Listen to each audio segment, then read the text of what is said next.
Hello,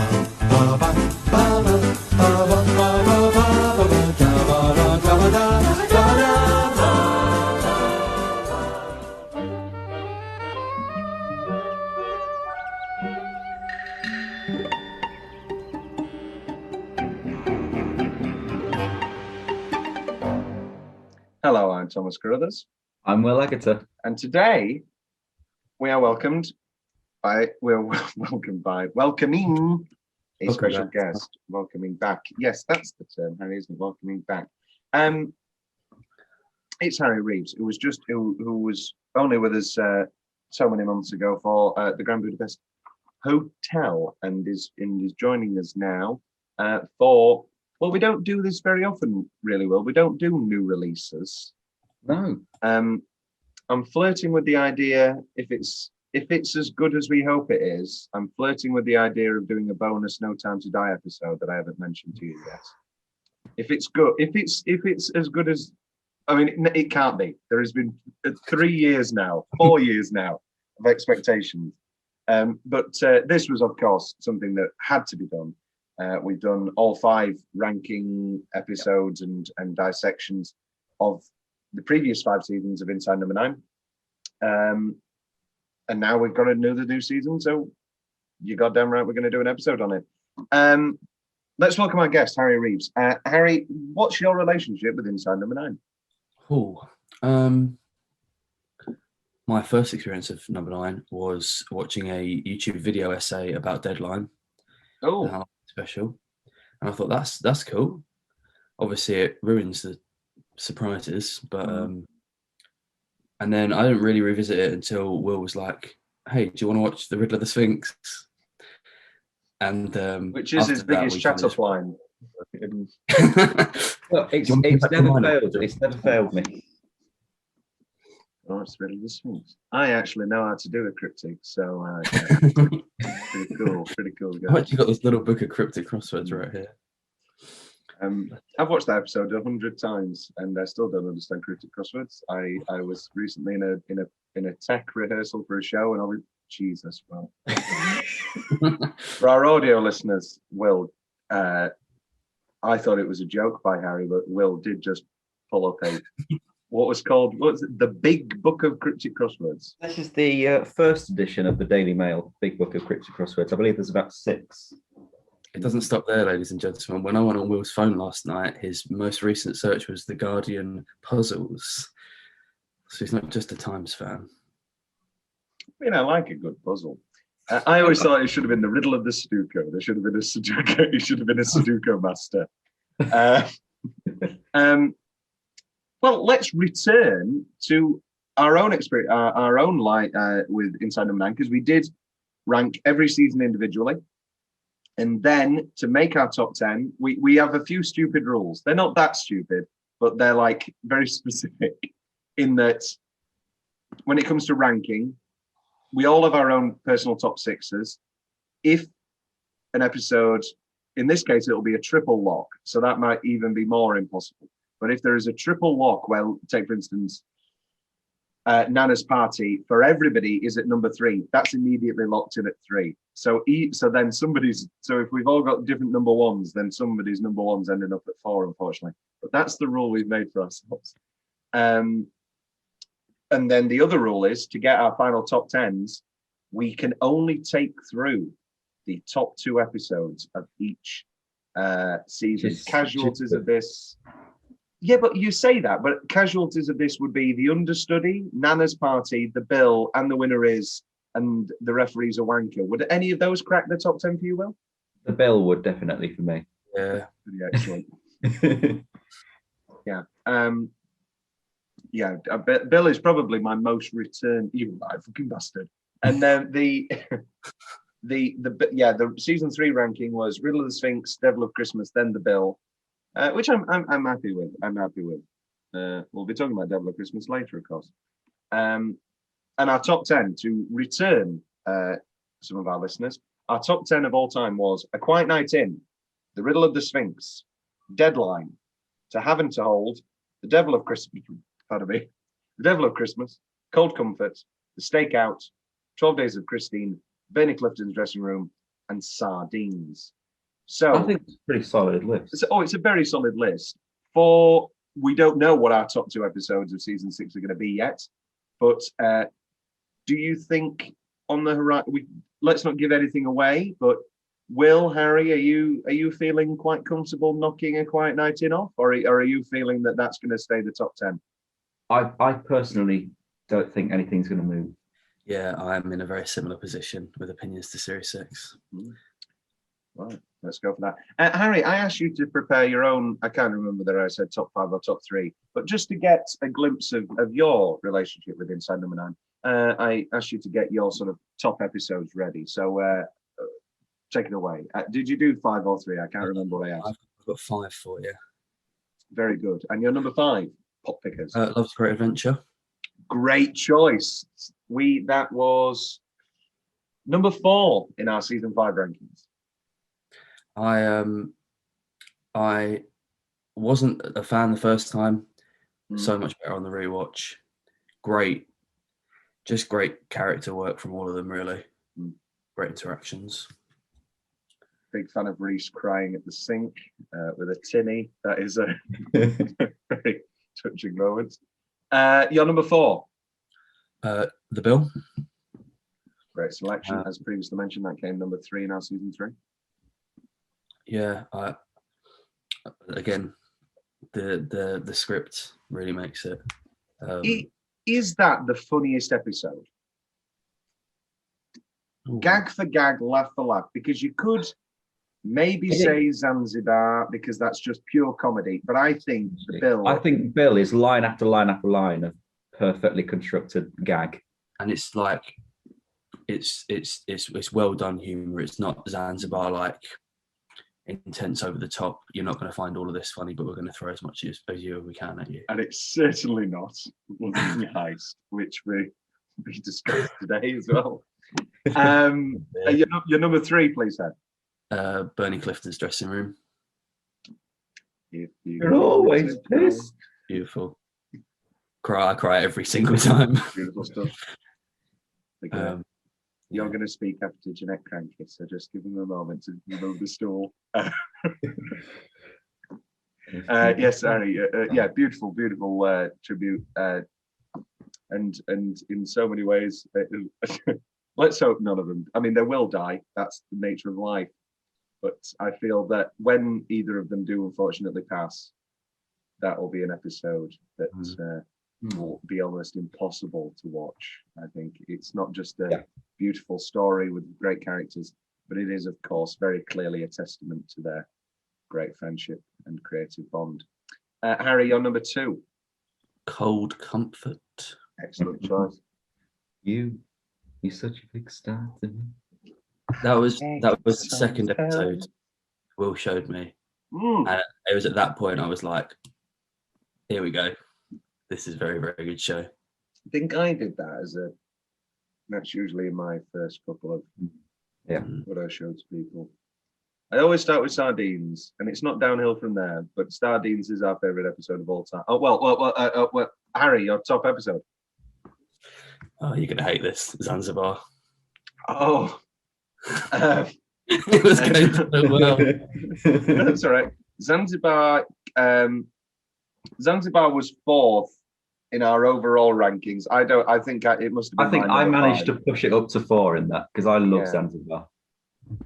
I love Zanzibar as well. I really do. I really do enjoy it. But I would, in my personal rankings, I'm pretty sure I would have put Tempting Fate, and even once removed above that. But it's not a series 6 situation where the worst episode is a bad episode. For me, season 4 is probably, standing back looking at it now, one of the more stacked knockout series 3 and 4 seem like a real. We've got 2 more seasons to come and all that, but series 3 and 4 currently feel like a major peak. It's not that season 5 and 6 are a trough; they're certainly not. But series 3 and 4 are 12 back-to-back excellent episodes. I think they're pretty. I was saying the other day, I think 5 and 6, we're starting to see them go a bit more experimental now. Mm-hmm. And Which reaps benefits sometimes and others does not. Sometimes it slightly misses. And it's also hard when you have like 3 and 4 being very, very strong. You're always comparing the new ones to them, and then it's hard to fall in love with ones that, even though they are good, they're still not there for you. Season 5 also, we've sort of, you can look at Deadline as its own thing, but I sort of kind of, I mean, it is its own thing. But it being on the season 5 DVD and all the streaming, and it being on season 5, and we ranked it in season 5, so that does obviously give season 5 the just an incredible boost. With that great event. Without further ado, series 6. So the way we do this is we all start at number 6. We will take a break at number 4 and discuss our favorite Steve episode, our favorite Reese episode, our favorite ensemble, our favorite set, and our favorite guest star. But we will start with our number 6s. We do a thing called punting. It's an American football term, Harry. So if I now say my number 6 is Wuthering Heist, which it is, and that's your number 1, Harry, at that point you will say, we can't talk about that yet. Okay. Well, we don't give it away. We don't give it away. We don't give it away where it is, but we just say, we can't talk about it yet. So my number 6 is Wuthering Heist. Will? I will give mine away. I'll say I've got Wuthering Heist at 5. Okay, yeah. And Harry? Mine's quite a bit higher than that. Okay, so we'll hold on Wuthering Heist. That's such a poker face. This might be quite tough actually to do stuff like that because there are so many variants. What's your number 6, Will? Because I think we've got a swap. I've got quite a controversial number. So I've got Hurry Up and Wait for my number 6. Yeah, no, that's I won't say that's wrong, but that's right. I'm realizing very quickly that with 3 people, this is going to be harder than we think. So we're throwing it out. We're getting rid of the rules. We're going to go chronologically. Whoa! We're going to go chronologically. And that still means Tom gets his way. Yes, yes, because Last Night of the Proms is my number 1. No, it's not. And but we will start then with Wuthering Heist. So I have it at number 6. Will has it at number 5. Harry? 3. 3. Okay, I'll fill these into my little spreadsheet. I have to say, this is the first episode where I genuinely was disappointed. Was like genuinely, completely, fully disappointed. And with it being the first episode of a new season, made me worried more than anything. I was very, very taken aback by just how unfunny, overly trying it was, and so effortful rather than effortless. Whereas so much of their comedy is natural and effortless, and as we just talked about with Bill, line after line, great gags. This just felt so try hard in a way that completely didn't work for me. Harry, bring some positivity in this conversation, please. Why is it your number 3? I do agree with you. And the first time I watched it, I was like, what are they doing? Like, they didn't need to do this. On the rewatch, I think they are, because it's so self-aware, it's not like they're doing it. They know that they're trying really hard. So you can also, I don't know, like appreciate it. And there are some, I do find it very funny. Reese plays a very, very funny character who's nearly every line makes me laugh from him. Yeah. And the exaggeration is kind of the point of that style. Yeah. So, Will, throw your hat in the ring. I'd say building on looking at sort of the genre, I think they clearly chose, all right, we're going to mash these two genres. Let's try and write something now in the constraints of that. And I don't think it gave them enough freedom. I think if I could go back to Harry said something really interesting the other day. If you want to elaborate on sort of the platform that it should really be written for. The stage. Yeah, and so it is like watching it on your own when there's not people around you to laugh with, like you would at a pantomime, makes it harder to find it funny, in my opinion. I watched it with a group of 10 people and none of us laughed. So I do completely. I thought you meant more for the stage from the pure over the topness of it. It's a bit like when you watch NT Live, and they're still doing a performance for the whole of the Olivier Theatre, but the camera's right there. So like my mum kept saying, "Oh, she's a bit over the top, isn't she?" And I said, "No, she's not over the top. She's performing for a theatre with a camera in her face." It's a very tough thing. I do think this would work very well, sort of in the round. Change a few of the gags, well, not the gags, but sort of the. I do think it's missing something, and I can't explain what it is. I think they have right. Okay, here are my biggest things. I agree with you. I agree. I have a line in the last play I was in. I had a line called "I agree with you," and I agree with you, Mrs. Woodall. What a bear in open testimony. I agree with you. I love 30% of the gags in this, and I think they're great. And I love the proper pantomime gags, and the wordplay I think works very well.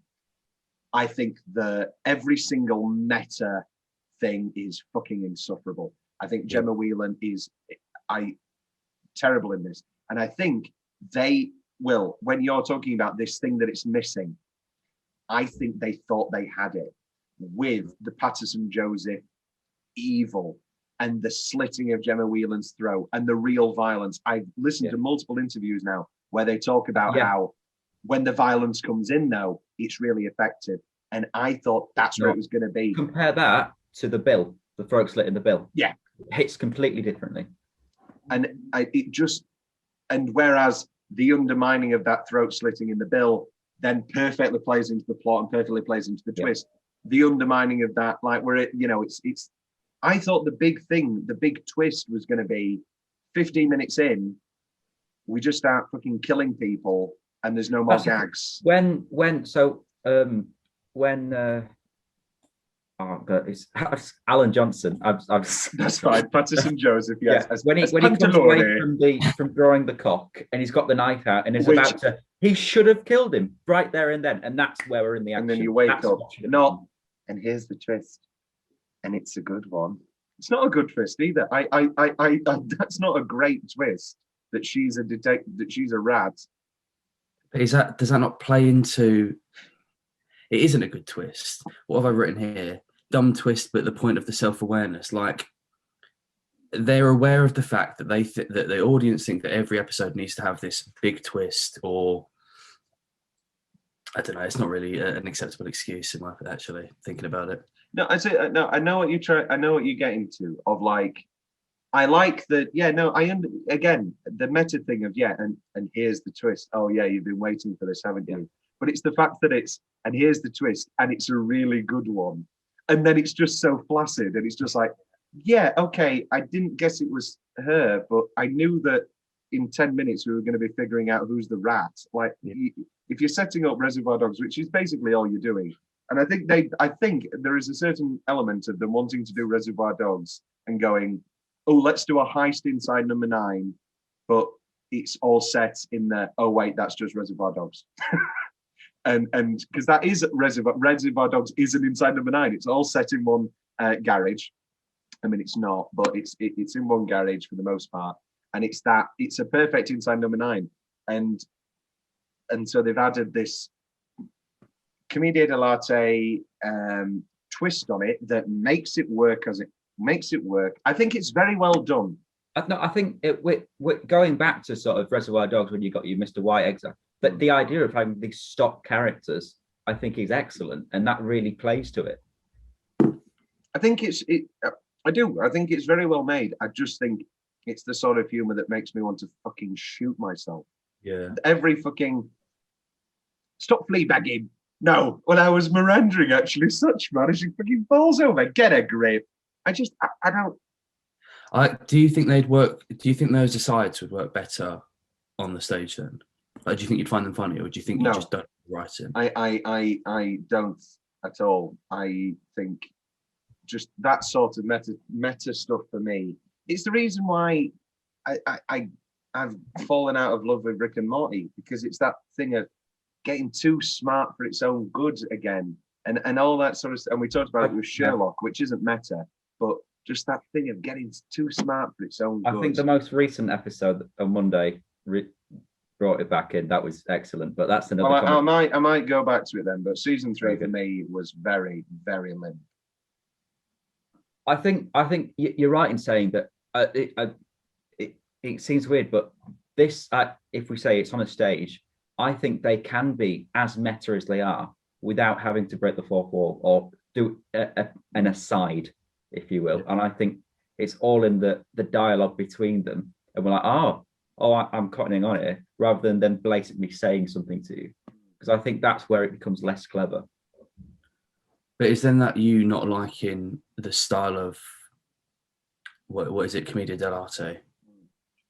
And rather than you don't like their choice to perform in that way, rather than the actual episode or the script or the performances are like awful. I think they do have the elements of that, because they have sort of the Scaramouche's chair gag, and they have every stock character's different piece and then we don't need the need for the asides. I think, yeah. I wonder what my opinion would be if there wasn't any of the meta stuff. If there wasn't the Miranda gag and the BBC gag. But then also... I don't think they would get that one in China, actually. That was sublime. That was a great line. I enjoyed that one, yeah. I also love shooting in the sky and the bird falling down. That's very good. You've got Trinidad and Tobago, which is my humour all over. I do think it has some really, really solid stuff. What do you think about the pacing of the episode? Do you think? I think it flies by. It's just, I think it's very well paid. But again, they don't lean into that halfway break that they've set up for themselves. This big build, Gemma Whelan, here's the twist. And then he comes back and he's just got a bullet in his foot. I thought it was going to be really lent into this split. And like the second half's just going to be a complete bloody mess. And like Patson Joseph carrying in his daughter or whatever. I thought she was going to have half her head ripped off. So I just thought if you're going to do this big divide, literally at the 15-minute mark, make it feel like 2 halves and not just an intermission. Because if you're going to add an intermission in the half hour, I know that's what most TV adverts are, but this would. For instance, I actually watched The Play That Goes Wrong last night, and I enjoyed it for the most part. I think I don't know what it's rather weird. I think the original cast, I don't know what it is. I think it just works so much better with them. I can't explain it. But for me, that would have again never felt too long, but would have been so much better as a 90-minute straight through. Did not need an intermission. It's just I think you're back into it. And it's the same with this. I don't know. That's me. Yeah. Great title. What a waste of a great title. Yeah. Why is it even called Wuthering Heist? It's stupid. I'm being convinced here. I'm happy to pull it down the list, to be honest.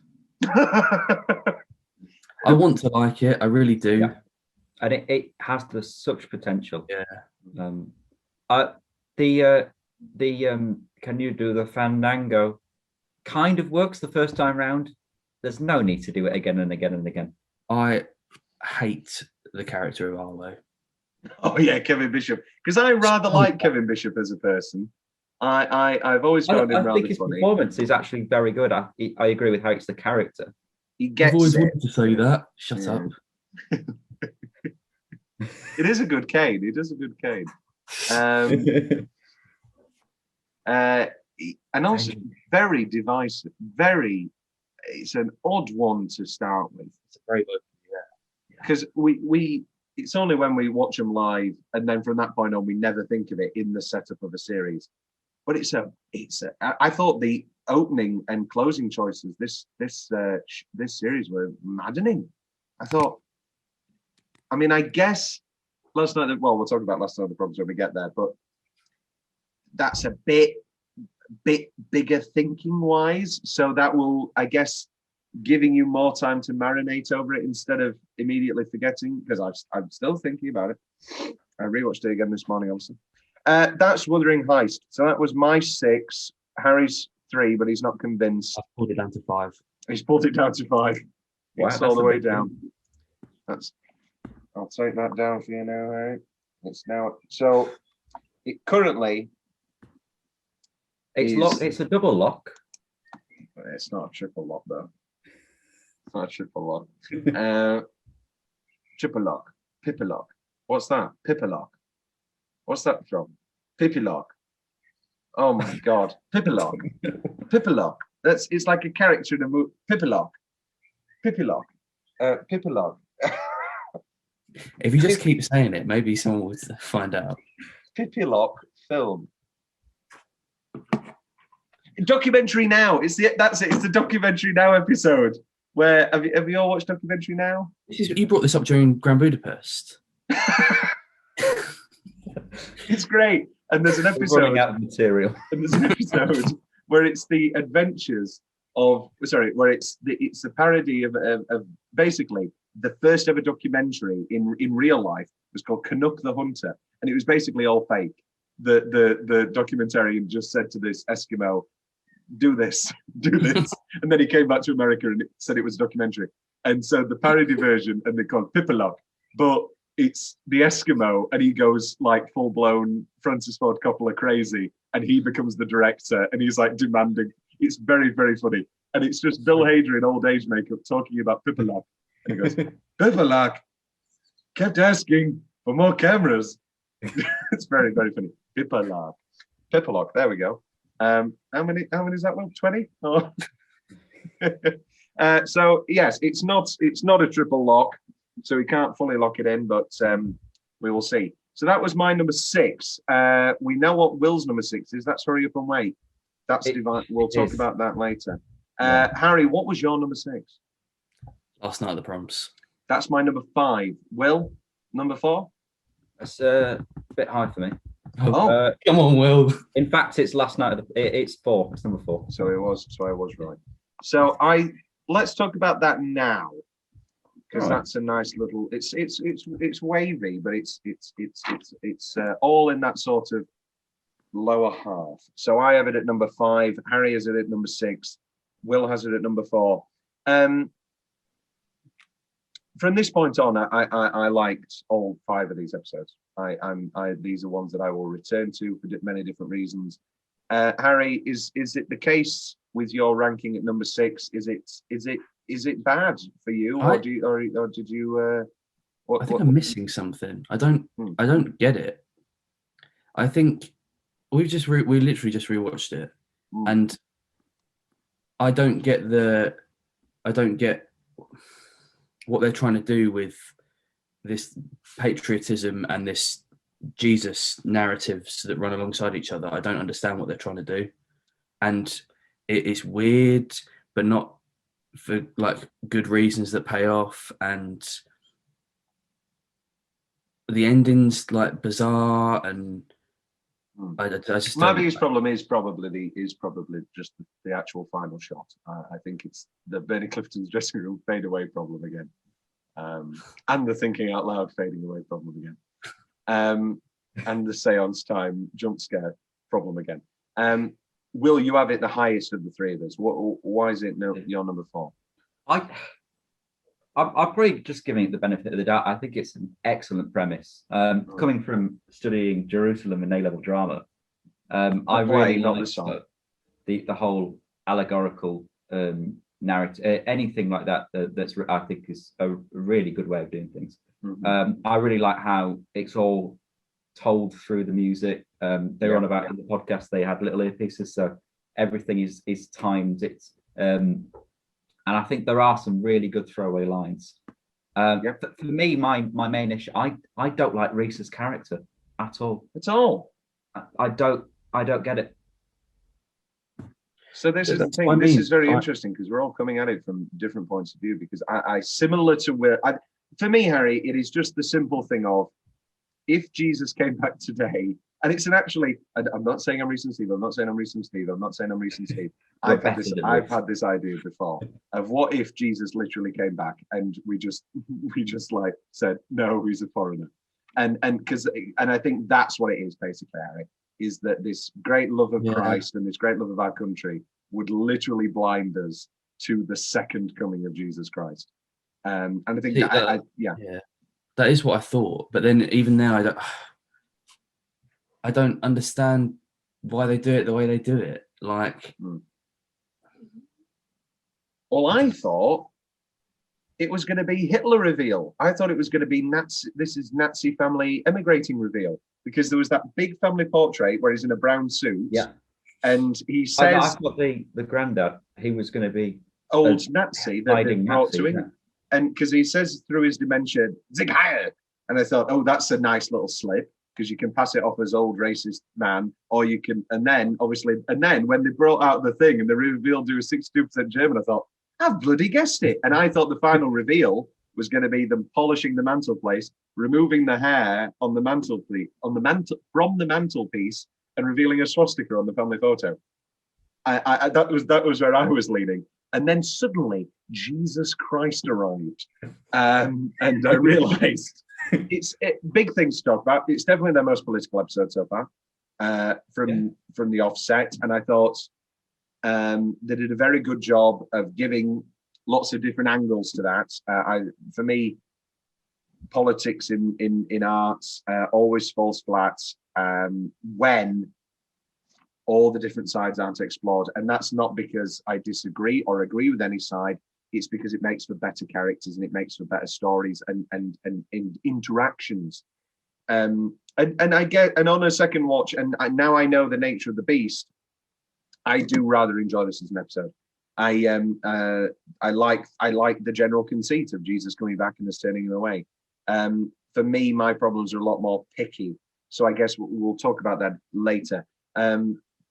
Will, I've forgotten immediately. What did you say your problem was? The nature of character. So go on, Reese's character. Talk about Reese's character. So he's playing a closeted man. And I think that needs, I don't think the feeling up Jesus is a good enough endpoint for that. I think the little touch of the hand and but it's not quite sort of Nana's party or and I think I know he's sort of being very up himself and arguing against everything, but it feels very much like he's saying words from a very cleverly constructed script rather being this defensive, pretentious man.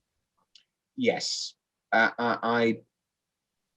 the earlier Blue Peter argument felt more natural because he is a music teacher, but then suddenly when he was coming out with these long tirades about German history and all these other things, very enjoyable. It's very well written and very well performed. I enjoyed the character, very well performed. But I just think it is what you're talking about. It's Nana's party, but instead of spending half an hour on Nana's party, halfway through you have to spend 10 minutes on Jesus Christ arriving halfway through Nana's party.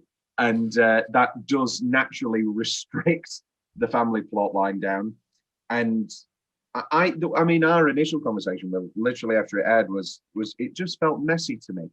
It just felt like which isn't a bad thing. I love the chaos. And if again, it's interesting, we're linking this so much to Nana's party because Nana's party is so chaotic. Yeah. But it's so tight, and every action is just you understand why everything happens.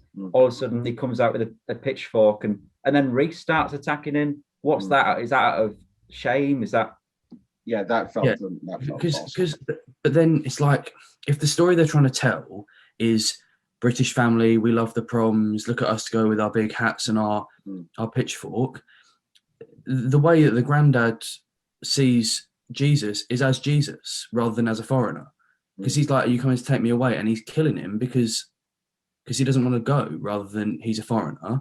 And then if you're carrying that on to Reese, if it's like the homophobia of the church and that's why he's doing it, again, it's not because he's a foreigner, it's because it's Jesus. And then I think you lose that story you're trying to tell of if Jesus came back today, we'd kill him. Oh my God, it's Walter Donovan. Will, did you realise this? Who? The dementia granddad's Walter Donovan from Last Crusade, the evil guy who sets him up. I've written Julian Glover. Yeah, no, I know. The character's name in Last Crusade is what he's the guy who sets him up. Oh. Yeah. Oh, that's enjoyable. And he's also Christophos in For Your Eyes Only. I very much enjoyed Sarah Parish in this. I thought she was great. Excellent. I think it's, I do have somebody I didn't enjoy, but two people actually that I didn't enjoy in this. But I thought overall it was very well cast and very well performed.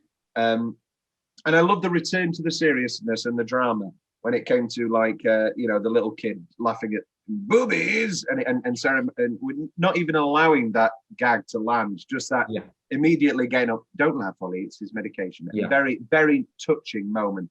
Similarly, although you're taken away by the brutality of the pitchfork, I loved her reaction of it's all right, it's all right, it's all right, it's all right.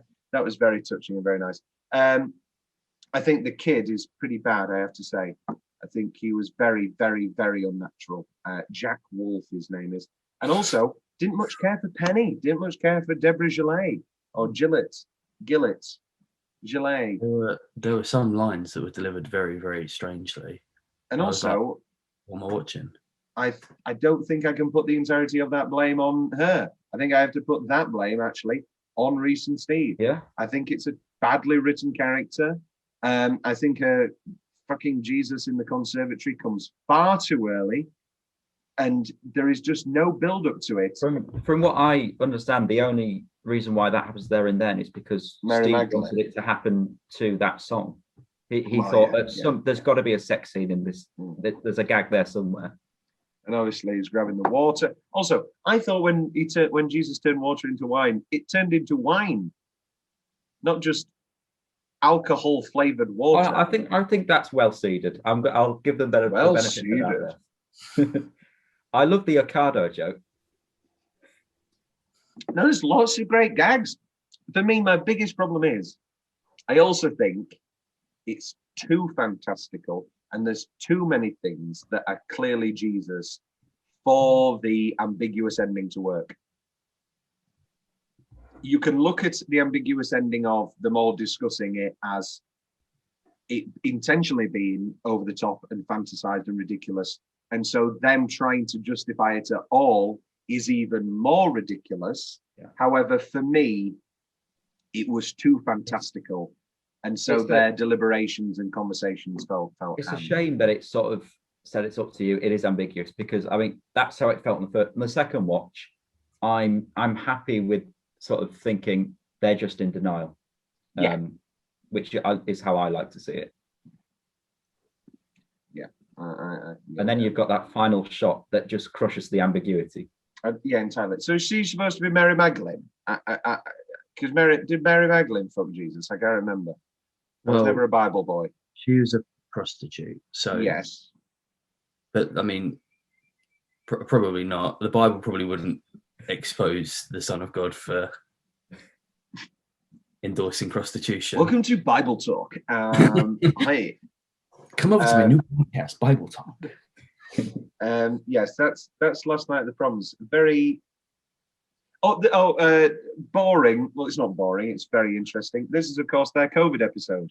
This was the episode that they were 2 days in or so into filming, and then got COVIDed on the podcast. Sarah Parish was very funny talking about her COVID bum, gaining a little bit of weight over the lockdown, as we all do. Oh, well, did I tell you the story, Will? I was at the cricket club, and I was and I was doing a full circle of the grounds, picking up glasses, and I bumped into my grandma, and I said, hello, and she said, I've just been talking to Sonny, who was a friend of my granddad's, and I walked around, and I bumped into Sonny, and he said, your grandma tells me you've put on the COVID stone. So that's I said, oh, very nice. I think we've all put on a pound or two. Put on the COVID storm. Which fixes anything left on last night of the proms? Not really from my end. Well, no, I think Sarah Parish is excellent, and I think that's it saves the episode. I think the big takeaway is the mute.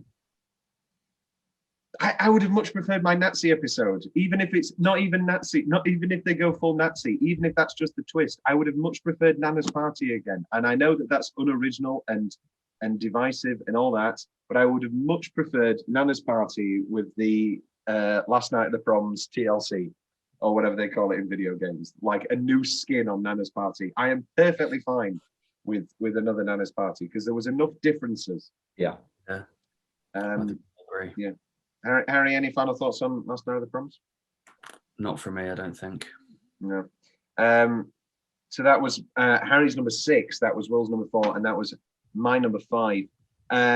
We know Will's number 6, that's Hurry Up and Wait. What is Harry's number 4? How Do You Plead? That's my number 4 as well. So that's Will. So let's talk about How Do You Plead, and then we'll go for our midway categories. So number 3. So perfect. It's the same progression. So we've not had a lock just yet. If Harry's Hurry Up goes in a spot that I'm looking at now, then we might be looking at locks. Oh, it's too exciting. It's too exciting. I'm very open to changing my 6 and lowering down Plead, but we'll have a discussion. Okay. How Do You Plead? Let's talk about it. So we found out very early on in the casting reveals that Derek Jacobi was coming back after voicing Dennis Fulcher in The Wonderful Devil of Christmas. And the minute I saw the title, How Do You Plead, and the minute I saw an ailing man, which would have been perfect for Dennis Fulcher's age, 10 years after Devil of Christmas, I thought, oh my God, it's a continuation and it's going to be Dennis Fulcher on his deathbed, maybe in a trial or something. I was wrong. Before we get to the actual episode, Will, are you happy that we were wrong? Because you sort of, once I told you that theory, you sort of got into it as well. No, I want a sequel. I want, especially with the missed opportunity of the whole deal with the devil plot that went on. I think I would have rather a continuation. Harry, yourself? I had a similar theory, and do you know what? I feel like they could have done it without having to be like ridiculously explicit that it was the same character. And I think, or maybe have that be the twist. Yeah, and I don't know why. I don't get me wrong. I think Jacobi's great, but why get him back? Yes, that's the big thing. They've done this whole huge thing about how that it's just them and everybody else is different each time, which of course garners great stuff. And I love that because we're not in, because obviously Twilight Zone had people back all the time, but Twilight Zone also did 20 episodes a year. So if it was that situation in this case, then yeah, I would be very happy with them sacking off the rule. But in this case, yeah, I again, as you say, Harry, half an hour of Derek Jacobi doing a great performance is nothing to sniff at. However, I completely agree. Why not have somebody else? I was going to say Kenneth Branagh, but he was in Winner Takes It All. So and the winner is doing hand jobs. Well, that would be a big get. I don't know. Well, yeah, any distinguished gentleman. But we got and How Do You Plead is my 4. It's Harry's 4 and it's Will's 3. Will, you have it at number 3. So why don't you tell us why it cracks your top half? It's probably just the what they were reaching for. Again, I realized I based a lot of my things on potential, where I should be awarding for outcome. This was the It's- first. Sorry, I asked you a question, then I'm going to interrupt you. This was the first time where I ranked my episodes worst to best. Me too. Every other season, and whether we're doing Mad Men, Peep Show, whatever, it's always been that's my favorite, that's my second favorite, that's and then in the case of Mad Men, which were episodes of 13 seasons, I had to cut 3, and around season 3, 4, 5, and 6, those 3 cuts every single time were, I don't want to cut these are also great episodes. But yeah, this was literally, I wrote Heist and then Proms and then Plead and then my top 3, which we'll discuss in a moment. Sorry, Will, yes. How do you plead? I think that the premise is excellent, and I think the build-up, be it slow, it is justifying of that sort of ending. I'll get on it now. Steve is miscast, although they discussed the fact that if you're going to have Derek Jacobi, because Steve was originally going to play Jacobi, if you're going to have Jacobi just sat down in a lift, you know he's going to come back at the end. Mm-hmm. But Steve he's not scary at all. No. And I think it's an intentional underplaying that just doesn't work. It's such a shame when it follows that really, really terrifying, slow move to the door. Everything's black. I was genuinely scared. That I thought, wow, this is going to be. Pure horror. And then, my eyes are going to glow red. Terrible choice. Yeah. I think if you are going to literally just do your voice but stern, the makeup needs to be more there. I mean, welcome to Tom's Twilight Zone Corner, which will actually be launching on this podcast in November. Not November, sometime after. Anyway, we will be doing Twilight Zone episodes. But anyway, if you're going to do that voice, you need more makeup. And I know that they intentionally just did the furry hand and the eyes and the raised eyebrow. But I completely agree with you, Will. It looks like more. Tony Tiger from Telltales of Crystal. Tony Tiger. No, are you a cat here? Tony Tiger. Oh, do you remember Tony Tiger? And somebody got an email from Dispatch in Next. And great episode. Yeah, no, I completely agree. Harry, your overall thoughts on, before I get there, felt very stakeouty. Felt this is the episode we have. This is the episode we're getting. Meanwhile, there's all this other spooky stuff happening. Ha ha ha, joke's on you. You were actually watching a vampire story. You were actually watching a devil story. It felt very like that to me. Harry, what was your general feeling on How Do You Plead? I am not a fan of Supernatural number 9 on the first watch. I feel like as soon as you give a supernatural reveal, anything's been possible the whole episode. Whereas a lot of their stories are so grounded in reality that when bad stuff happens, it's like shocking because it could be normal life.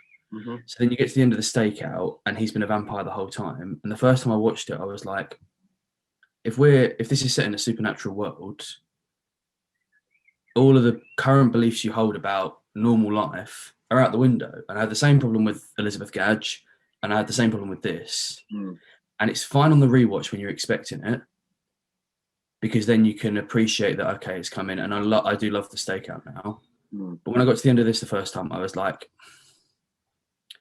oh, the devil's here.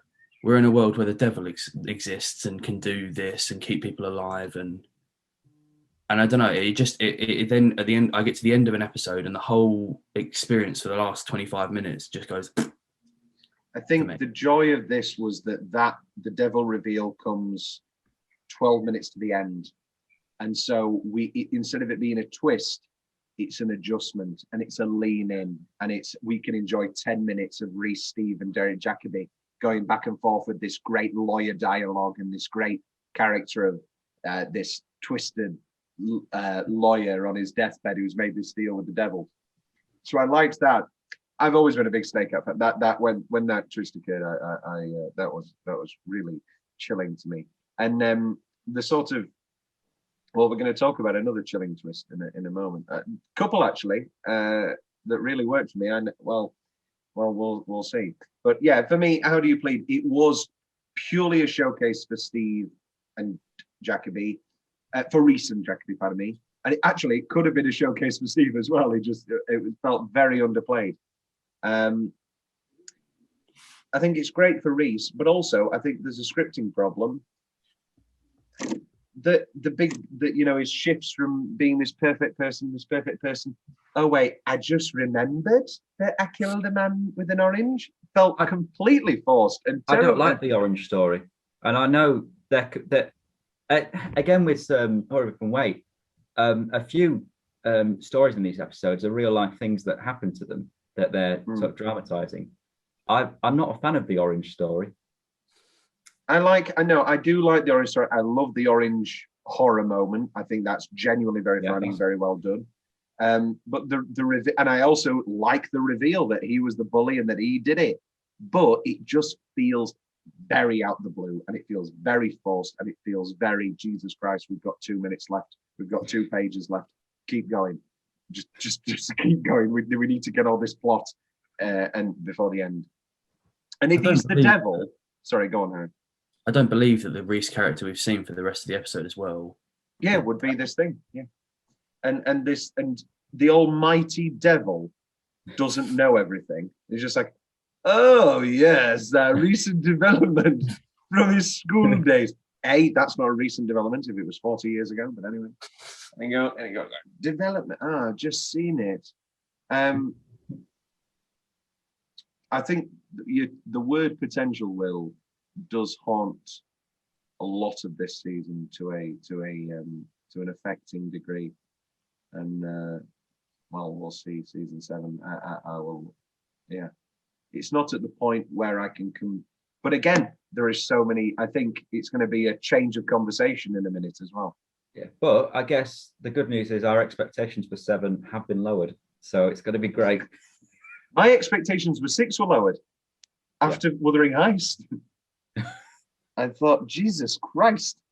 How do you plead? Yeah. Will, any final thoughts on How Do You Plead? What do you reckon to that elevator dropping to hell? I think it was very well done for a BBC TV budget. I liked the transition that you see through the bars and switching places. I thought that was very nice. For the most part, I thought it was very well done. You can tell it's a bit crappy. It's a bit like Doctor Who. Like, I remember the Honest Trailer joke when I used to watch all the Honest Trailers, like, and wait eagerly on a Tuesday night for the new Honest Trailer to drop. And the gag was, get ready to see some of the most incredible practical effects you will ever see in your entire life, and some of the worst CGI you can even imagine. Because you would look at these incredible makeups in Doctor Who, and then the TARDIS like floating, just and Lazarus effect, like you say, yeah.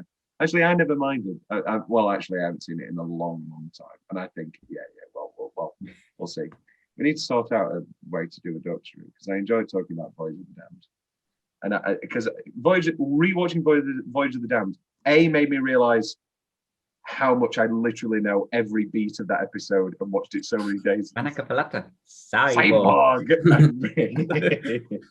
Oh God, Kylie. Oh, Kylie. Oh, metal. But then me and my ex, who loved Agatha Christie, we rewatched the Agatha Christie episode, and I remember, and I was a bit underwhelmed. I really enjoyed it for the most part, but the Big Wasp fucked me off. I didn't like the Big Wasp. But anyway, I'm sure we'll figure something out there. The best perform, I believe. Oh, pardon me. Someone was. That's How Do You Plead. We will now take a pause and go for our categories, which starts with Best Steve. What do you think is the best performance by Steve? Mine's probably lip service, and I won't elaborate that until later. Will? I've gone as Stan in the Caravan. Good choice. As have I. Yeah, very good choice. I think for me, it was the back-to-back of that. It was like, God, these are good. These are good actors, aren't they? These are just great. And we're going to talk about both of those wonderful performances in a moment. Best Reese, I've gone for Simon Says. Bit camp, bit funny, bit clever, but also a bit dramatic, and really, really holds the stakes of the episode. Will? I've gone for Scaramouche. Yeah. Oh, come on. Genuinely. He's the best part of that episode. Carefully. Really, really got to get that. There you go. The Hortensia. CCTV. You are completely right. That was the. Yeah. And I didn't give anybody. I was going to say lip service without fully forgetting that there's a full episode. I will use your bum. Yes, and great at bumming. I thought he was great. The gay guy. I thought he was excellent. I'm going to give him a name instead of just calling him the gay guy. Dino Kelly as Mario. I thought he was very, very Excellent. good. And no, you're right. You're right. They were the best part.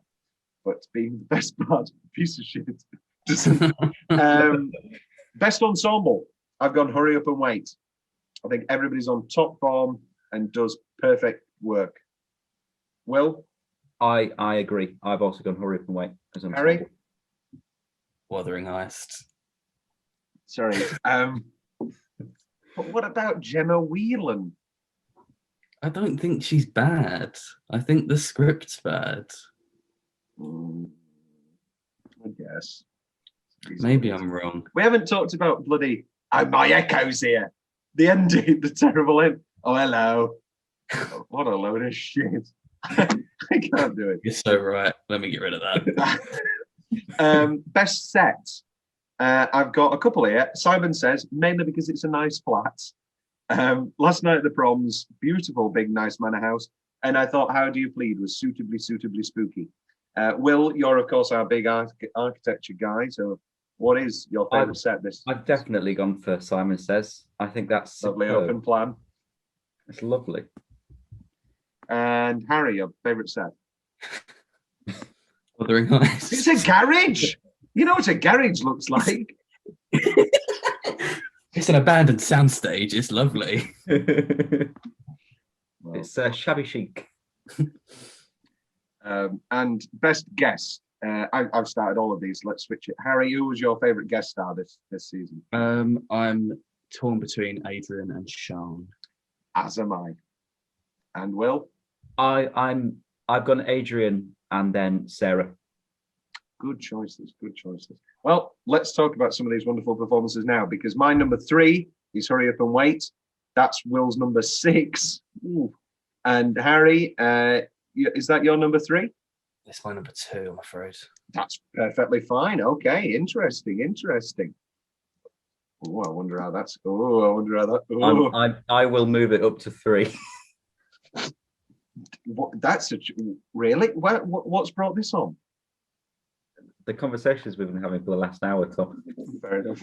Okay. Someone that's put Hurry Up and Wait at number 6. You had a lot of Hurry Up and Wait in your intermission. Best cast, best Steve, best. Did. I know why Will doesn't like Hurry Up and Wait, and for me, it's still spooky. Anyway, let's talk about it. So now it's Will's number 3, shared with me, and it's Harry's number 2.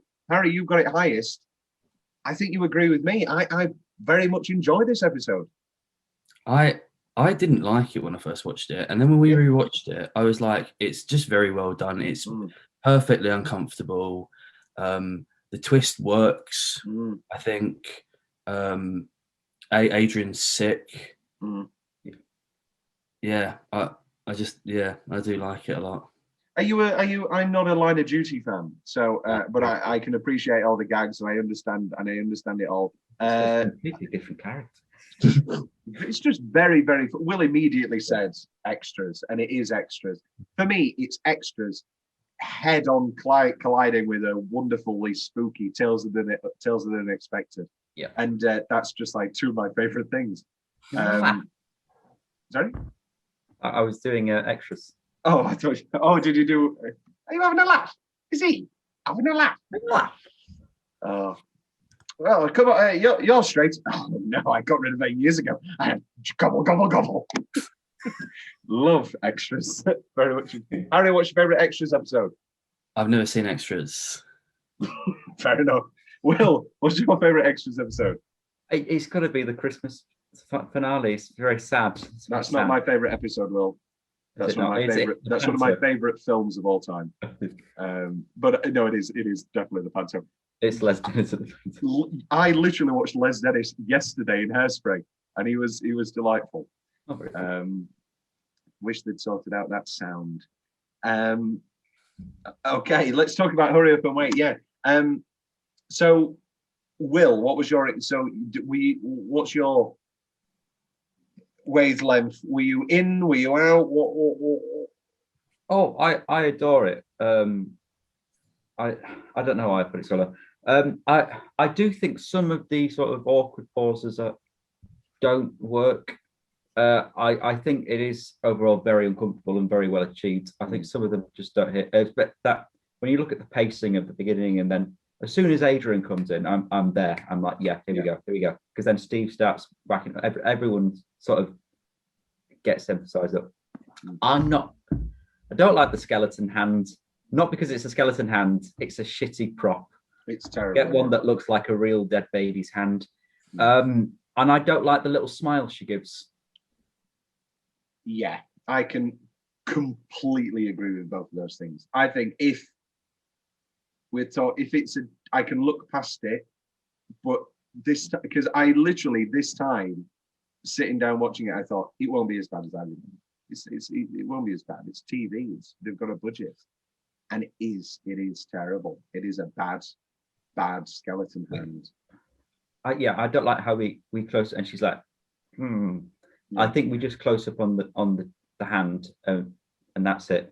Even if it is literally just there's still the plastic hand and just one plastic finger's removed, and you can just see a decomposed nail or something. Well, no, because it had to be 10 years ago, wasn't it? So I don't know. I'm in a position now where I can't think of a better option, but there must be better hands, surely. But for me, the ending is very spooky. I love the Baby Ryan mystery as much as I love the Adrian Dunbar, as much as I love the awkwardness. I think it's a delightful episode. Delightful, spooky, terrifying, lovely. It really do. I keep saying Tales of the Unexpected. It really does feel like that sort of Tales of the Unexpected final twist in the tail way of making stuff. That spooky landlord. That spooky landlord of it all and all that. Landlady, pardon me.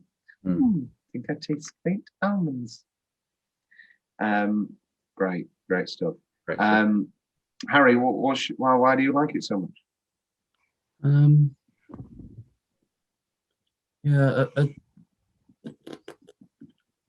The interaction, the character interactions between Reese and I don't know who plays Bev, but it's Rose Bruford graduate Donna Preston. Rose Bruford. Yes. Nicely uncomfortable. The Adrian bit is very funny. I like that he's playing himself, but it's not him. Yeah. I really like that Steve is written as smart as well, because you could quite easily fall into a very normal stereotype of he lives in a static home, he's a labourer, he's an idiot, and he's not. Because you get because he calls him Ted Hastings. Yeah. And you're like, oh, all right, okay, yeah. But immediately he's like, no, it's the Bobby. And then obviously you stepped in it there, didn't you? Stepped your foot on it. No, I completely agree. Yeah, and the ending, literally love the ending of just what am I saying? Oh, the ending of there's no ending, is there? They don't know what happens. And it's just really nicely unsettling.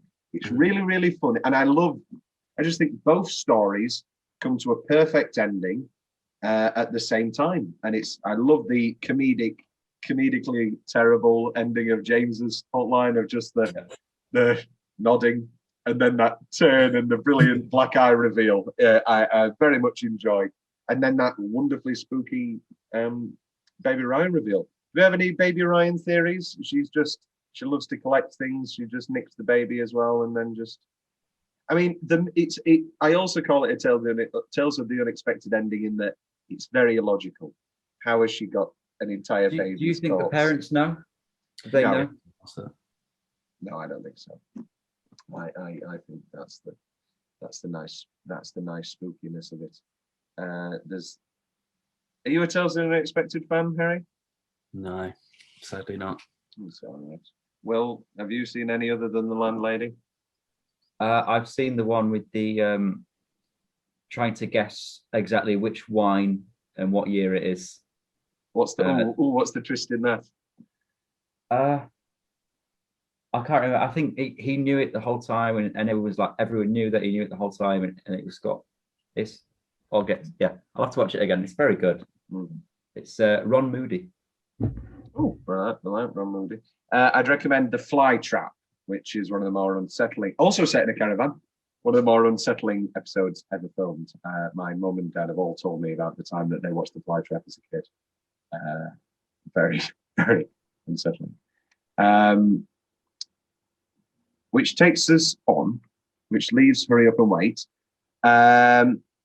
You have that at your number 3, Will. So I have here, Harry, we know what's Harry. So we need Harry's number 3 and Will's number 2 and my number 2. And let's see where we are. Let's see if we've got any locks today at all. Harry, your number 3. Simon Says. That's my number 2. Simon Says. Well, we've got a lock. We know what our number 1 is. We've got a full lock. We've got one lock anyway. Let's talk about, in the meanwhile, before we get to our big lock, Simon Says. Great episode. Funny, dark, wonderful. The commentary is incredible on toxic fandoms. And positive fandoms. And it's very nice little monologue they throw in there where they give that Scottish guy. Will, do you remember when you said this guy has a terrible Scottish accent? I think he's actually Scottish because he was on Leeds. I've done my. He's from Leeds. Then why was he Scottish on Alan Partridge as well? He's Scottish in Uncle as well. Who has told Nick Mohammed that he has a good Scottish accent? He was in I've just seen his costume for Absolutely Fabulous, the movie, and it is absolutely fabulous. Was he Scottish in The Martian? Oh, he was in The Martian. Oh, he was the postman in The Sense of an Ending. That was disappointing. That was just sad and underwhelming. Unlike this. I only have one problem with this episode, and it's just the line, I bet you could bash somebody over the head with this. Far too on the nose. Get it cut. Jesus Christ.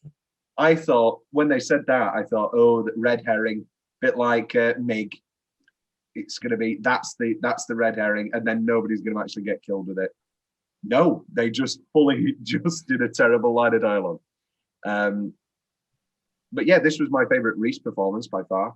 And another one of my favourite Steves. I just thought it was perfect. I just love it. Very fun episode. Could have done with more Lindsay Duncan, if anything. Could always do with more Lindsay Duncan. Can indeed. I've considered watching the Margaret Thatcher Lindsay Duncan series, even though I hate Margaret Thatcher with the bane of my life. Yes, but I love Lindsay Duncan. She's in the best Black Mirror. She's in the best Doctor Who. Oh, yeah. Best suicide I've seen in some time. Top 10 anime deaths. Top 10. Mojo. Welcome back. Top 10 TV suicides. Lindsay Duncan. Right, I'm going to give you, this is because this feels like one of those things where Will weirdly remember it. Will, I'm going to give you the initials of Lindsay Duncan's character in The Waters of Mars. Oh, what is it? It's Doctor. It's AB.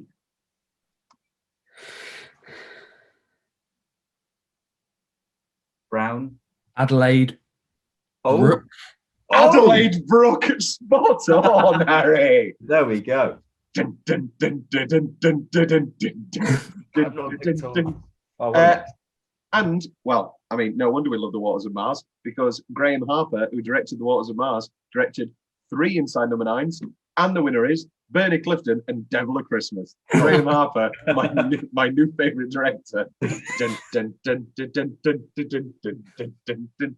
Love that. I believe you're singing the theme for Matt.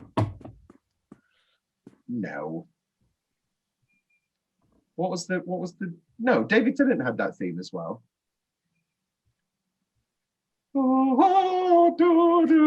Anyway, whatever. All I can see now is David Tennant trying to get the Titanic up, and he's like, there's only so far you can pull a steering wheel, David. You're not going. And then the Queen, thank you. Enough about that. Simon says, dun, dun, dun, dun, dun, dun, dun, dun. Get it. Will, what was your favourite aspect of Simon Says? Was it the bit where they said, I'm not doing another fucking podcast? It sure is. It's the whole podcast. It's the fact that Reese goes full on Papa Lazarou. That is by far my favourite part.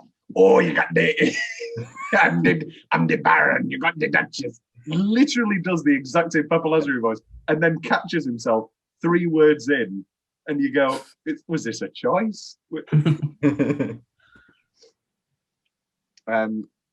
Yes, no, that is my favourite part as well. I like Gavin for the most parts.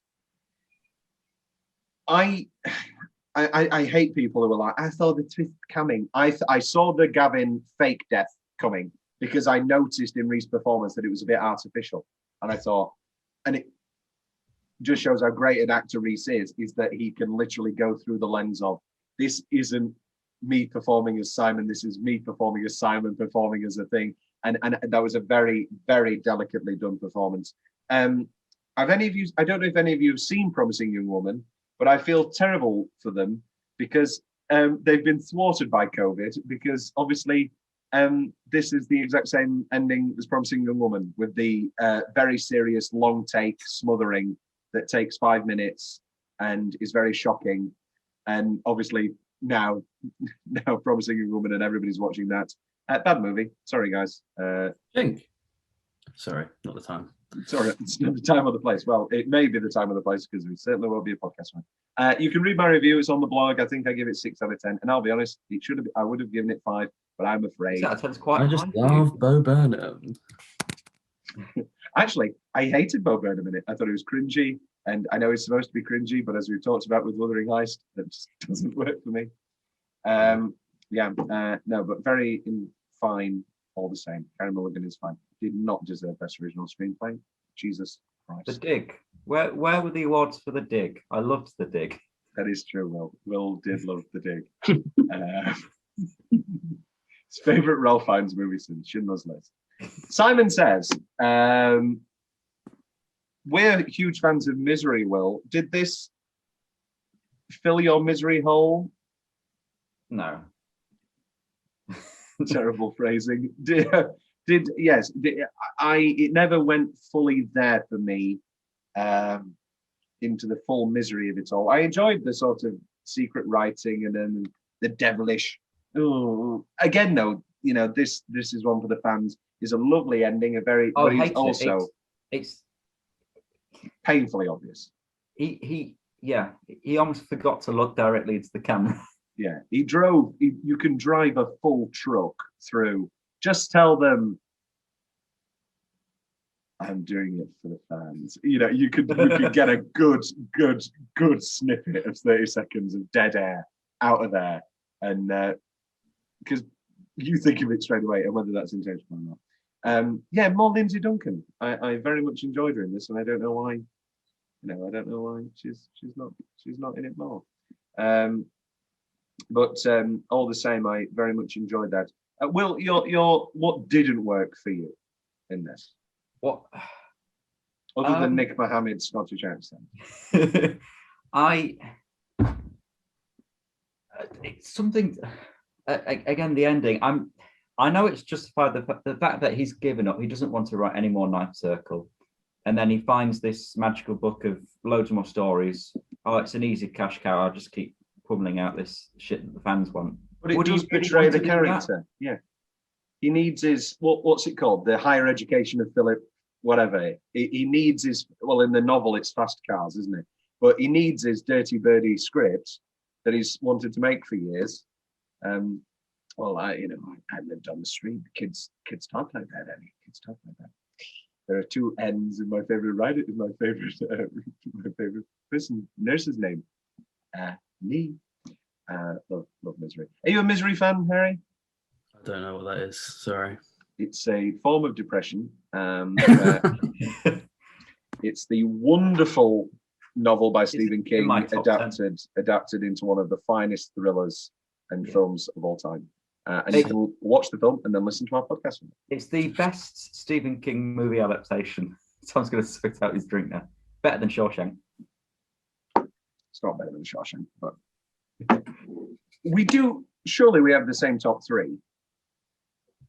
Shawshank, Misery, Shining. Pet Cemetery. The Pet Cemetery 80s movie is pretty good. It's all right. The fucking new one's dreadful. That's the top three.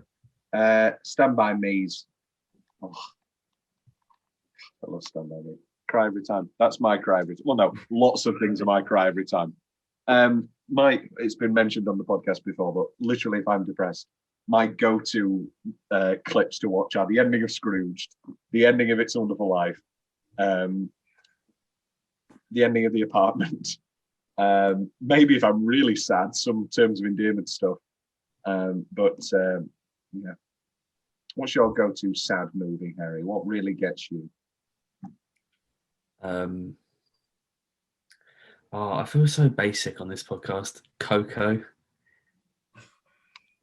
Lip Service is our number one, and I think Tom was literally shitting on Coco the last time we filmed the podcast. I hate Coco, I'll be honest. Don't get it. Don't get the appeal. What? Remember me. Do you remember when he sang live at the Oscars and it was terrible? I love Gael. I love Gael. He's great in Amores Perros and he's great in No. And other movies where I don't have to do an accent. But I thought he was dreadful. And he was singing and he was like, remember me. And he was very, very bad.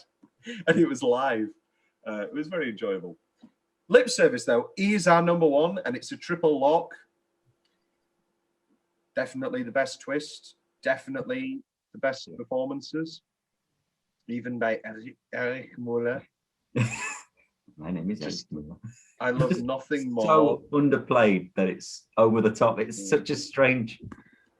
Cut hangers. Right.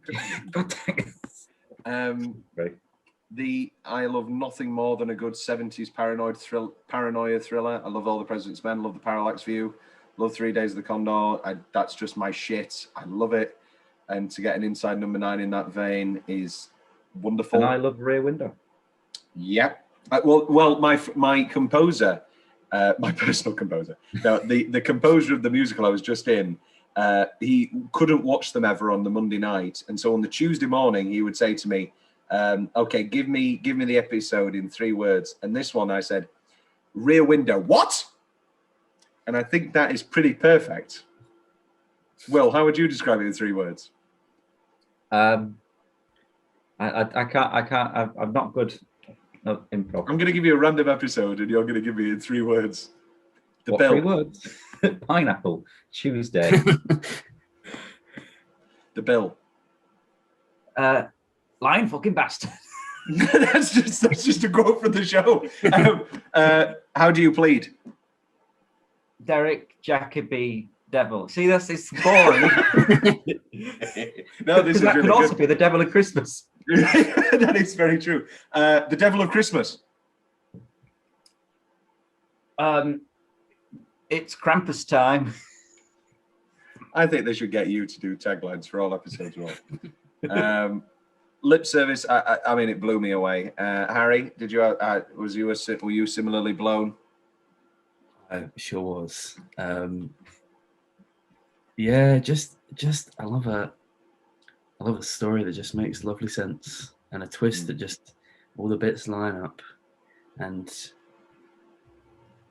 on the rewatch you can see her cogs turning when she gets found out, and it's a good performance from Checking her. her watch the whole time. Yeah. Loved that. I never noticed. When I first watched this. Yeah, Will came home at about 11:30 p.m. the night this aired, very drunk, and we watched it. And when we watched it yesterday, he went, "Oh, the hairdryer looks like a gun."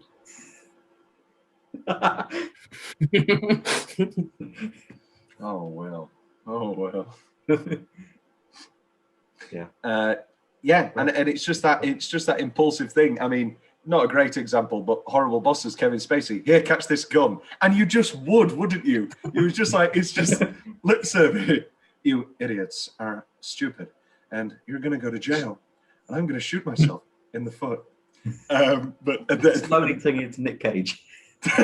I'm gonna shoot myself in the foot. How to get burned? How to get burned? How to get burned? How to get burned? How to get burned? Not gonna killing me is not gonna bring you your goddamn honey.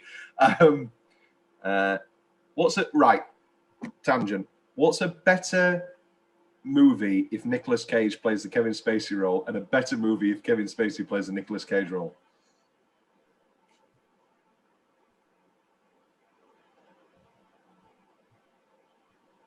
See no evil, hear no evil. I'm gonna say, I don't know the better one. Kevin Spacey as Nicolas Cage. Oh, no, I've got it. Kevin Spacey in National Treasure, and it's just a really serious. It just doesn't make any jokes. And Nicolas Cage in Fred Claus as the head elf.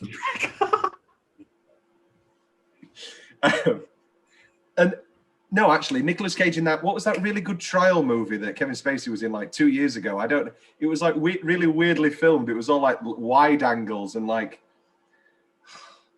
Can't remember. It was all like on YouTube, and it was called like Breaking News or something. I can't remember. I don't know. I'll look it up after. He's the best actor in the world. He's the best. Harry, do you know the story of the Italian art curator who invited Kevin Spacey like a month after the allegations to read a poem when they were unveiling this new boxer statue, and the poem was all about this boxer who's down on his luck and he's about to come back. And all the newspapers were like, "Why did you invite this accused pedophile?" And the Italian guy went, "Because he is the best actor in the world." My other favorite Kevin Spacey moment is definitely at the John Lennon celebration that's just after 9/11. And he goes, "For as happy as I am to be here, I'm also incredibly pissed off. We all have to do our best.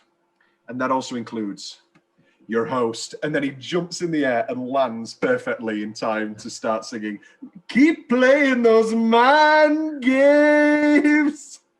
Love. Yes, I do. I love Kevin Spacey. For better or for worse, for my sins, I love Kevin Spacey. Lip service. And it's one of those episodes, I guess. Lip service.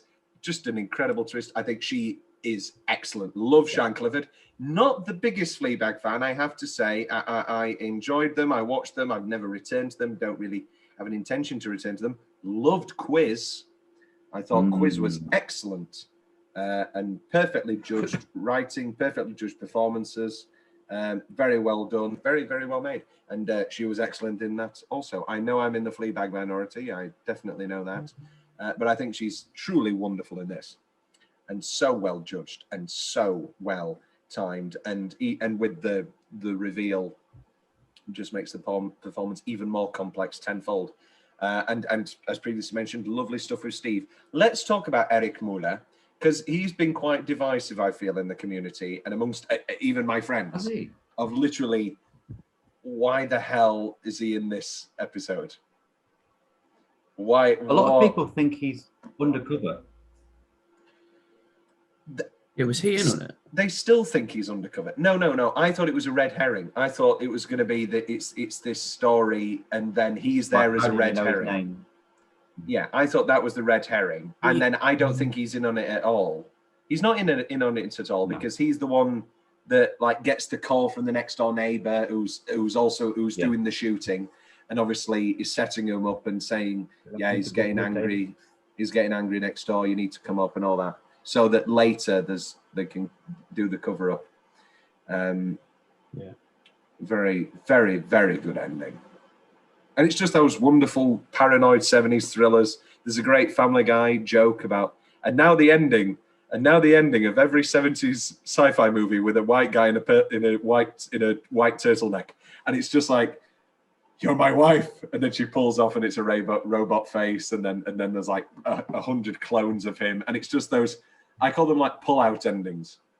Don't be rude. And it's just those like, you think you know everything, and then it pulls out and it pulls out and it pulls out, and you're in I don't know, Azerbaijan in the 80s. Terrible example. Azerbaijan in the 80s, which is the name of me and Will's stage company. Harry, is there anything that didn't work for you in lip service, or are you agreed in that it's just a knockout top? I do have. We'll come to you next, Mr. Leggetter.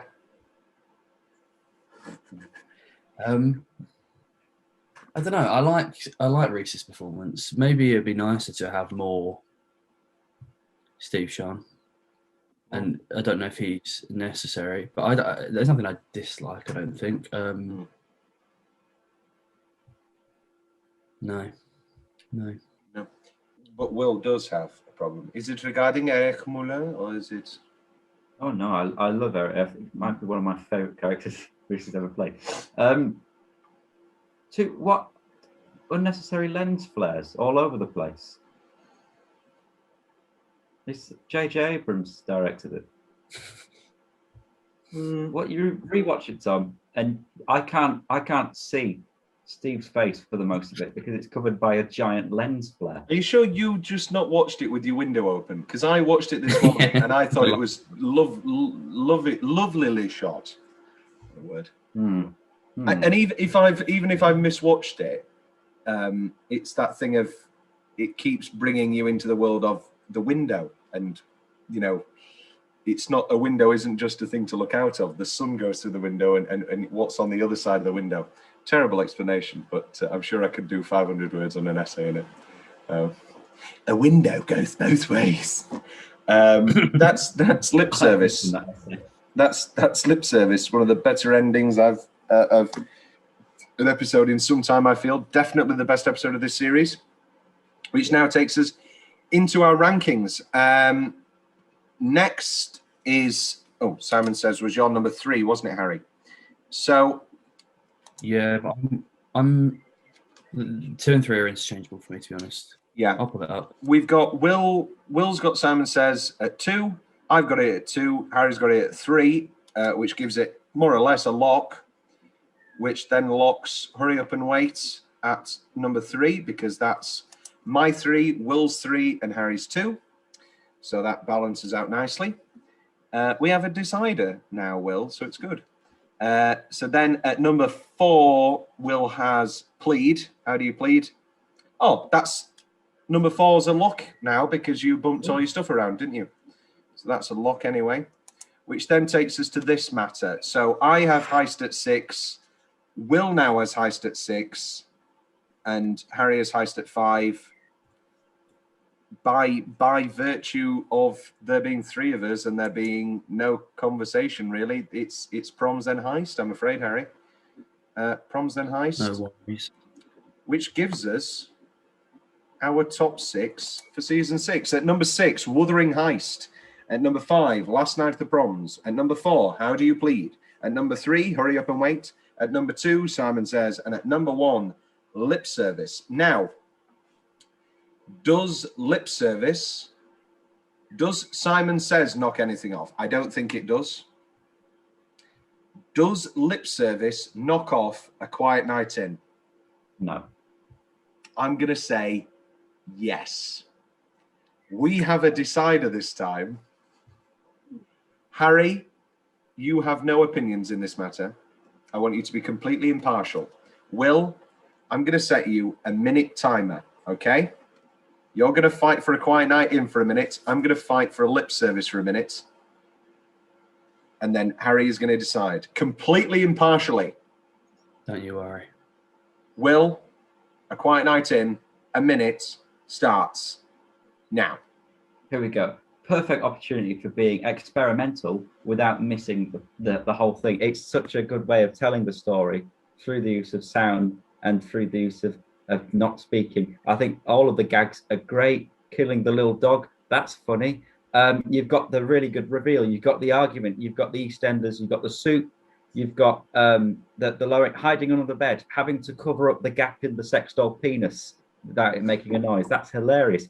You haven't got that in. It's falling down a crack in between two beds. Oh, I've spilt my water on the floor. Hold this hairdryer. Whoa, he's shot.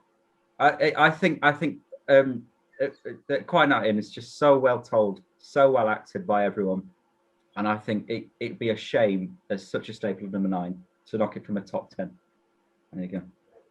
Got 7 seconds left. It's very, very good.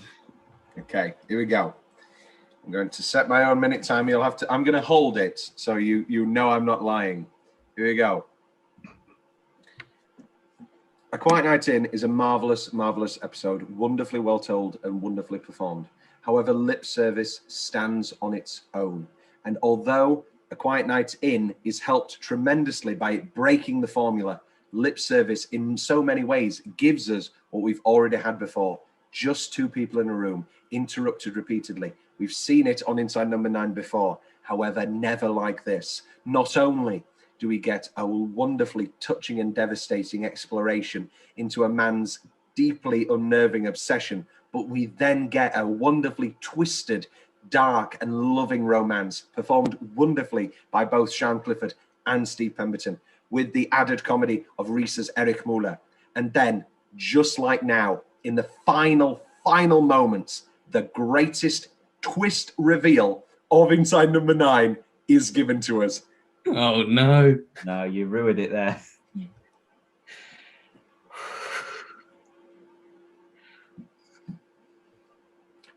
One second addendum. Most shocking.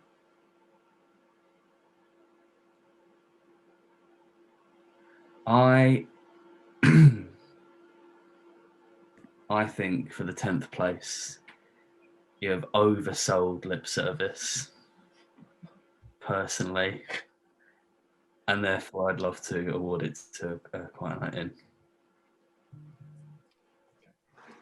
And So that's your second and last episode on Carruthers Leggetter Whoever. I think that's the first ever series of anything, of number 9 anyway, that no episodes of that series have made it into our top 10. Yes, by virtue of a sane decision. Yeah, yes. Do you think this would be the case if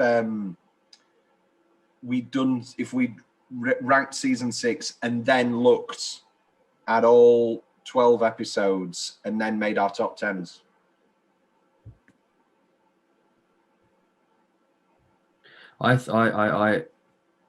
Hey, I'm only a guest, but the top 2 into the top 10 formula misses some of the thirds and fourths from, I think, series 3 and 4 that are better than some of the... It's simply a virtue of getting in a spread.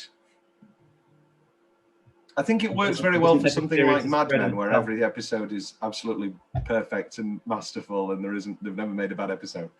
Unlike, well, this is true as well. I'm looking at the Peep Show rankings, Will, and I can't really remember which is from which season. Is that a nice spread?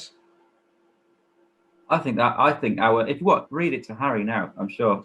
Okay, this was agree with our actually none made it from. No. Only one episode from season 1. That is true.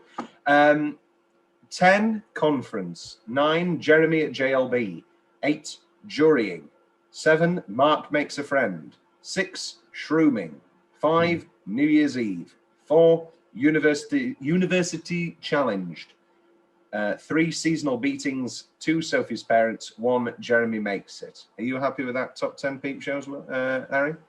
I hate to see Love Bunker not make it, but Jeremy Makes It is easily the best episode. Yeah. And I genuinely cannot remember what episode that was. What happens in Jeremy Makes It? Daryl the racist. Isn't that Mark Makes a Friend? No, that's when he falls in love with Johnson. Okay, that's good. Okay, yeah, no, that is the best episode. I remember Sophie's parents for the brilliant "Happy Birthday," and I may be a budget baiter. I may be a homophobe, but I'm not a budget baiter. They're great. Never rewatching them though. Which takes, and you probably have, knowing me, knowing you, they're just called Show 361254, and you aren't a Mad Men person, Harry. So then that is, or are you? So, I've never watched it, but it is on the list. get it watched. Harry, Will, how good is it? He's going to act cool now. It's all right. He's acting cool. It's good. I have multiple hours of Will gushing over Mad Men. Privately, not even on the show. No. Harry, it's been a distinct pleasure. It's been another ranking. Nothing has cracked the top 10. Let's see about season 7. I mean, it's written, it's in the bag. That's how they spent their lockdown, because they'd already been commissioned for season 7. Still flirting with a live show. I mean, A live number 9. yeah, they've always said this. But obviously COVID's put a damp on that squib. Yes, a literal damp squid, I know. But what about... But all in all, we never mentioned, I found it very funny, the mentioning of Sheridan Smith. See, that's the little subtle meta stuff that I'm fine with. And the Jeff Pope link with obviously Reese writing The Widower. I very much liked the Mrs. Doyle. Oh, well, I'll make you a cup of tea. That was very good. Oh, and it must be so terrible having people interrupt you. She was great. Una. Lovely stuff. Where's the hair? Yes. What was our favourite hair? I like the shampoo bottle. Yeah, lip service. I've gone shampoo. Yeah. There was a lot of just on the mantelpiece in this, and I understand. Yeah. I understand, but also I like it when they're a bit more creative. I liked that. My second favourite was on a mantelpiece, but I did like the little mask, the little hair mask. That was a bit much for me. I thought, come on. Nobody wants to be reminded of this terrible, terrible period in our lives when our entire souls and work and lives were sucked out from underneath us. Here's a fun thing, though, because obviously with the COVID thing, they've had a lot of episodes that they thought were going to be in Series 7. Yeah. And now in Series 6. It's a big jump. And I'm glad, because it means I won't be disappointed in Series 7. Imagine having to wait and then watching Last Night of the Proms and Wuthering Heights in Series 7. We've had to wait for a year and a half. We have. And we've got Wuthering Heist. And it was the opening. Let's just forget about the next 5 episodes that we got. Do you remember sitting down and watching Wuthering Heist and then that evening after? I've never had that experience before, because obviously I'm a huge Godfather fan, but that came out Godfather 3 came out in the 90s. I've never had a big disappoint.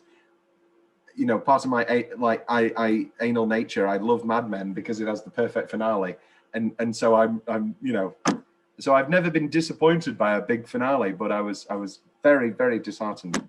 But as you say, we look to the future, and there is lots more to get excited about. Harry, it's been a pleasure. Thank you very much. Thank you for having me. Will, more nine on the way. More 9 on the way. Are we getting Mark next series? Next series? Or do you think they'll save him for 9? I don't know. Here we go. Do you think there actually will be a Mark episode? Because they've never been on Sherlock. There will be. Never been on anything. There will be. We'll see. Da ba da ba da ba da da.